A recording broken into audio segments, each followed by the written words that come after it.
Hi guys, and welcome to this video. Today I'm going to be doing a edit and retouch in Adobe Lightroom and Photoshop on this portrait right here. So this is how I normally edit family photos and photos of children and babies and that kind of thing. It's going to be really bright and creamy. I'm going to be using some Photoshop actions. Oh, whoa, hello there. From Greater Than Gatsby. I'm going to be using some actions from the Innocence collection and also some actions from the Newborn collection. So the first thing I'm going to do, also I've just letting you know that this is a raw image. Blur. Excuse me, my brain doesn't work today. This image was shot in camera raw. So if you don't know the difference between a RAW and a JPEG, I suggest you go look it up because shooting in RAW can really enhance your editing and your final product and your image and all that good stuff. So this is a RAW image. It was shot on a Nikon D750 with a Nikkor 50mm lens at f1.8 and 1/800th of a second at ISO 250. As you can see, it was at sunset and it's a little bit underexposed, but because we're shooting in RAW, I can easily fix that. So the first thing I'm going to do is I'm going to go over here to my Lightroom presets, into user presets, and I've created my own preset that I've just applied to every image. It's really basic and it just gives a bright edit. So I'm going to click on that and it's going to play my action. Now, as you can see, the white balance has gone a little bit crazy and it looks really high contrast. So I'm just going to up the exposure a little bit. That looks a bit better. And I'm going to take my temperature down to the cooler end. That's better. So what this action has done is I'm not sure if it brought the exposure up. I can't remember if I put that in there, but it brings down I bring down the highlights, bring up the shadows, bring down the whites, and the blacks I just leave in the middle. Clarity down by 10, and what that does is it gives it a creamy, soft look. I wouldn't bring the clarity down for any type of photography that's like landscape or fashion or anything where you want the image to appear like really sharp. And so this is what happens if you bring the clarity up and bring it down. So we're going for a soft look today. So we're going to go -10. Vibrance is +20, and I rather bring up the vibrance than the saturation because the vibrance doesn't affect the skin tones as much as playing with the saturation does. Okay, so here's the tone curve, and what I've done is I've just done a subtle S shape, and that creates a contrast in your image. And I find that using the tone curve to create to give contrast to an image is a lot better than just using the contrast slider, because when you start playing with the contrast slider or even blacks, it can mess around with the skin tone and kind of make it look funny. So I feel like using the tone curve keeps a more natural looking image, and you can just play around with that however you like it. I just like a simple S shape.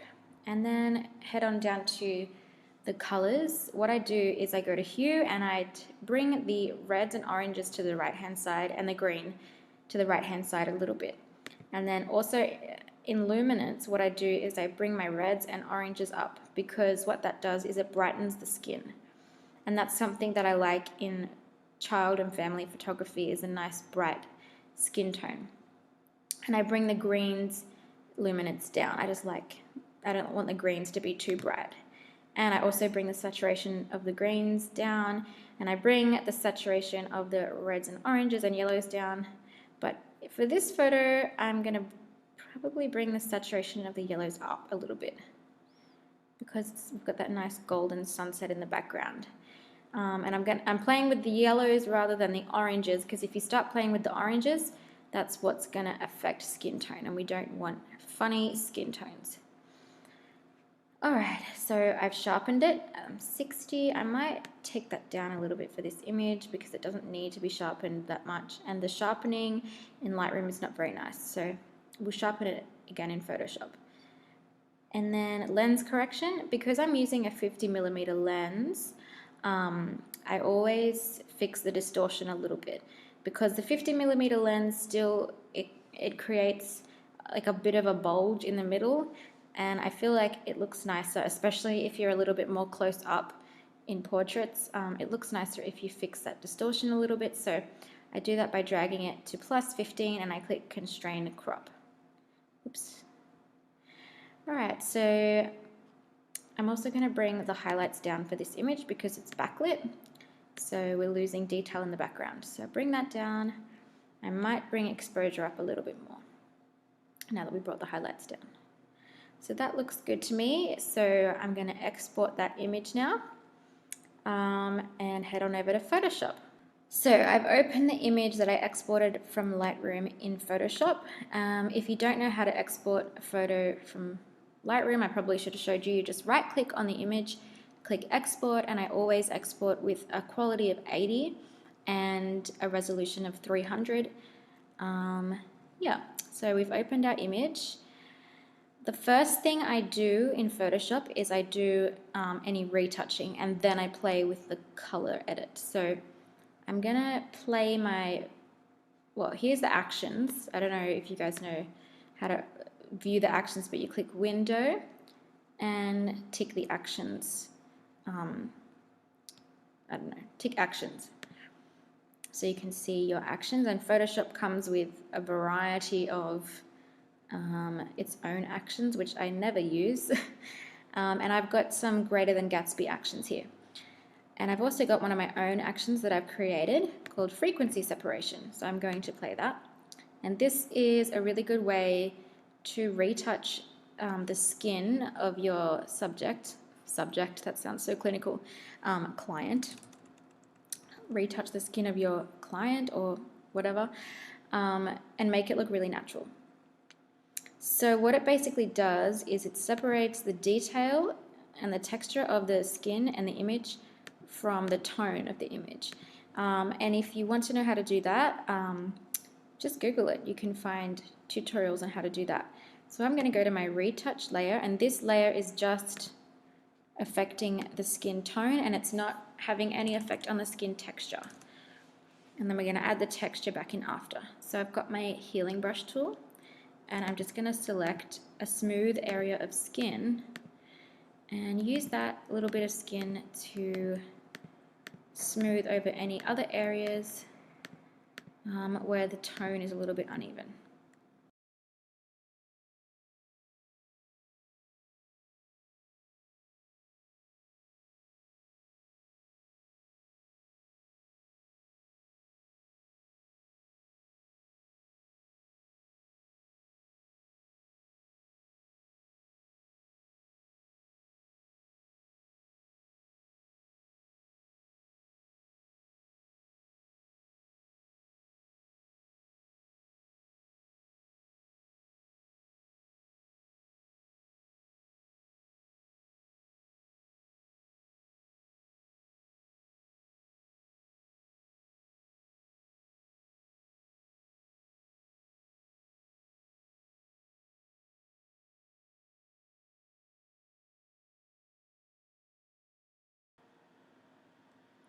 Alright, so I've finished smoothing out the tone, and I'm going to add the texture back in. So you just click the eye on your texture layer to add it back in. And so this is the before retouching, and this is after. Before, after. So as you can see, it looks really natural because we haven't manipulated the texture of the skin. And if you need to manipulate the texture of the skin, you can do that on the detail and texture layer, but because she's a baby, pretty much, she has a really good skin texture. I don't need to do anything with that. So I'm just gonna merge those layers. And then the next thing I'm gonna do is go into the Newborn Essentials Action Collection. And I'm gonna, you don't have to do this because her skin's already really smooth, but I'm just gonna show you anyway. I use the Natural Baby Skin Smoother, and I play that. Come on, Photoshop, you can do it.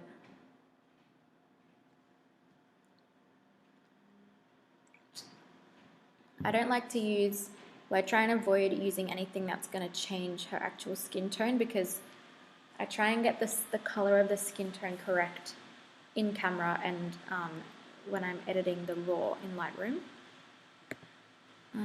So I'm just going to use the natural baby skin smoother because it doesn't add any other colors. So I'm going to take the opacity of my brush up to 100% and using a soft white brush, because you've got a black layer mask there, I'm just going to brush over her skin and smooth it out. This is really good for newborns, obviously, because it's in the newborn action set, and also just babies and children in general.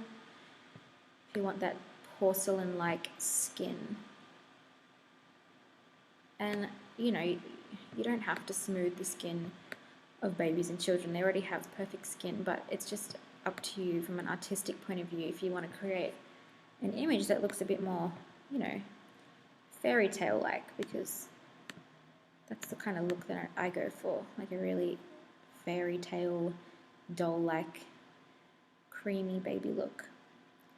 The next brush I'm going to use is, where is it? In the color cast corrections drop-down menu, there is a brush called Paint Away Red Splotches. Oh, sorry, an action called Paint Away Red Splotches. So I'm going to take my brush on 100%, and I'm going to brush it on the end of her nose because it was cold outside and her nose went red. Take that back down to, say, 32% opacity. There we go. Oh, also, I took the baby skin down to 49% because it was just a bit too hectic. Okay, so that's perfect. The next thing I'm going to do is, in the retouching brushes again, I'm going to go to Rosy Baby Cheeks, play that action, take my brush, and I'm going to, with the baby cheeks, what you need to do is look at where the light is hitting the face. So as you can see with this image, it's lighter on this side of the face, and there's more shadow on this side of the face. So I'm going to use the brush at 100% on the light side of the face. And I'm going to show you what happens if you use the brush at 100% on the shadow side of the face. It goes really dark, and that doesn't look nice, and it doesn't match the other side. So as a rule of thumb, I take the brush down to half the opacity that I did on the bright side of the cheek, and I just brush that on. And as you can see, that looks a little bit more even. And I take the opacity of that down as well. So as you can see, that just added some pinkness to her cheeks, which I think is really cute. The next thing I'm going to do is open up the Greater Than Gatsby Innocence Collection Retouching Photoshop Actions. And I'm going to go right down to eye makeover brushes. This is my favorite part because it just brings the eyes to life, and I really like doing that in my photographs. The eyes are the most important, especially with babies and newborns, because you want to bring out their big innocent eyes. So I'm going to play the eye foundation base. Click continue. Zoom right into her eyes, and I want my brush at 100%.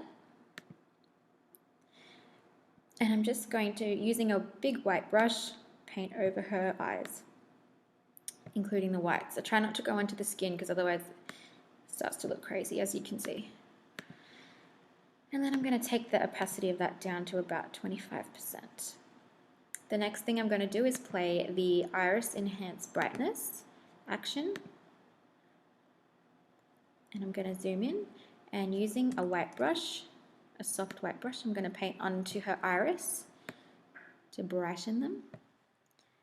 And I'm going to click Eye Whites, Purify and Brighten. And using an even smaller white brush, just going to paint over the whites of her eyes. And this looks really crazy when you first do it. And I'm just using my brush at 100%, but I'm going to reduce the opacity of the layer. Okay, bring that right down. It just subtly brightens the whites. I'm going to probably zoom out to see what it looks like, because sometimes it looks too crazy.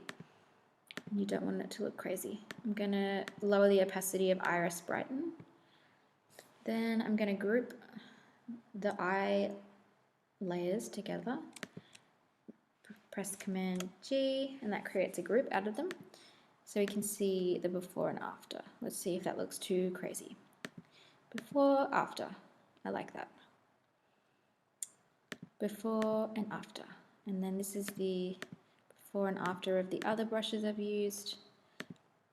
Cool. I'm going to merge all those layers. The next retouching thing I'm going to do is I'm going to go down to this, add a curves layer, and I'm going to bring the middle point up. All right. And then I'm going to click on the layer mask and click Command I, and that's going to invert the layer mask. And I'm going to call this layer highlights. Highlight, apparently. Apparently, I didn't press an S. Anyway, I'm going to add another curves layer, and I'm going to bring the middle point of the curve down. And I'm going to call that, I'm going to invert the mask by pressing Command I, and I'm going to call that shadow. Or you can call it contour if you're feeling fancy. And, alright, so I'm going to start off with shadow. I'm going to take my brush, a white brush again. Oh, what's happening here? Alright, take my white brush. I'm going to go into the face. You don't need to like contour a baby's face, but I'm just going to show you where you would normally put the shadow brush just for the purpose of this tutorial. So normally if you're like sort of contouring someone's face, you brush the shadow on around their face, just around the edges like that, and that creates a slimmer face. It just adds like a more three-dimensional look. You would also softly brush under the nose and on the edges of the nose. Now this looks crazy. I'm going to lower the opacity of the layer afterwards so it doesn't look so obvious. And then you would darken the eyebrows. This is what I like to do. You can go in and darken the eyelashes and the eyelashes underneath a little bit. It's basically where the shadow kind of naturally falls. Damn, I contoured her nose like way too much. Oh well. Then I'm going to make the brush bigger. And I'm just going to brush in some low lights into her hair where the dark bits already are. I probably wouldn't do this on someone that has light hair because that would look weird. But because she kind of has dark hair, we'll just go ahead and do it. So I'm going to reduce the opacity of that layer to about 50%. I think I'm going to rub the contouring off her nose. So you just, to erase anything, you just switch to a black brush and brush it off. It's still there a little bit, but anyway. So that's the shadows. And now to put the highlights in, we click our highlight mask. First thing I'm going to do is brush over the highlights in her eyes to make them pop even more. I'm on black brush. What am I doing? Make sure you're on a white brush. I was like, why isn't that doing anything? So I'm just brushing over those catch lights in her eyes. Make sure you don't get it on the pupil because then that looks crazy. All right.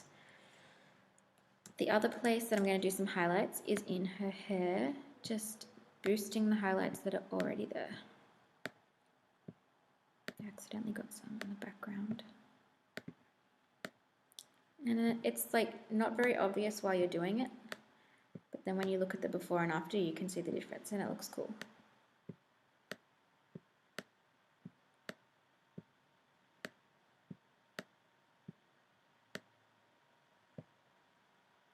I'm also going to put some highlight on the top of her cheekbones here.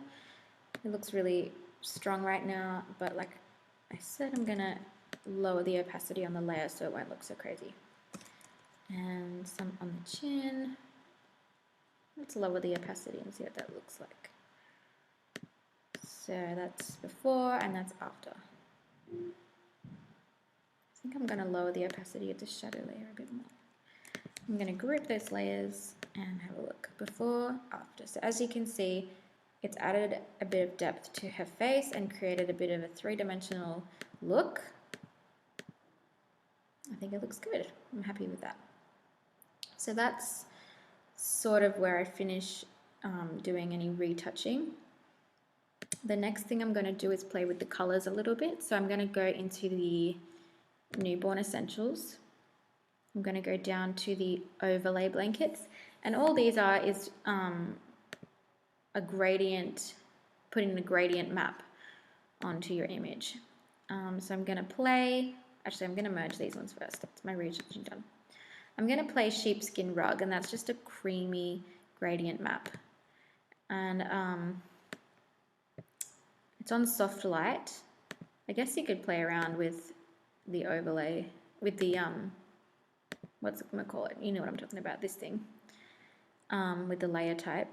But I'm just going to leave it on soft light. That's way too much for me, so I'm going to go down, start from 0, and just go up and see what I think.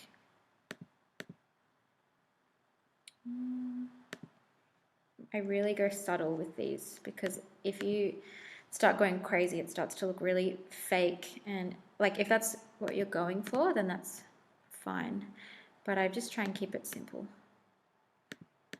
Yeah, I think I like that. 7%, cool. Merge those layers. And then the last thing I'm going to do, second last thing I'm going to do, is go into the Greater Than Gatsby Innocence collection, and I'm going to contrast, and I'm just going to do a classic contrast, which is way too much. I'm going to do it at 5%. That's perfect. Then I'm going to, stay in the Greater Than Gatsby Innocence collection. I'm going to go into resizing and sharpening, and click sharpen for print substantial, and play that action. And this is going to sharpen it a lot, and then I'm going to reduce the opacity because I don't want it to be that sharp. Come on. Oh, there's one thing I forgot to do actually. But anyway, there's the image sharpen. I took it down to about maybe 35%. There we go. The one thing I forgot to do, which I was going to do, is go to Helper and play the Create Depth brush. So you play that, and then I'm going to take the opacity of my brush down to 10%. And with a big black brush, you can paint darker areas onto your image. And because this image is backlit, there's a bit of detail loss in the background, and it's a bit brighter than my subject. So I'm just going to take the black brush and paint onto the bright background. But I'm not going to paint onto the grass because that's already dark enough. It's just the sky that needs toning down a bit. So let's have a look at how that turned out. I think that looks pretty good. I'm going to take a white brush and take my opacity down even further because otherwise it's going to look crazy. I'm just going to do like one brush stroke on my subject. Probably hardly did anything, but makes me feel good about it inside. Alright, so that's it. I'm going to merge those layers. So this is the before image, and this is the after image. Before and after. So there hasn't been a huge crazy color change or anything like that. Just really perfecting the image. That's before and after. Before and after. So yeah, I hope you liked this video and you learned something new or found some useful tips. And yeah, thanks for watching.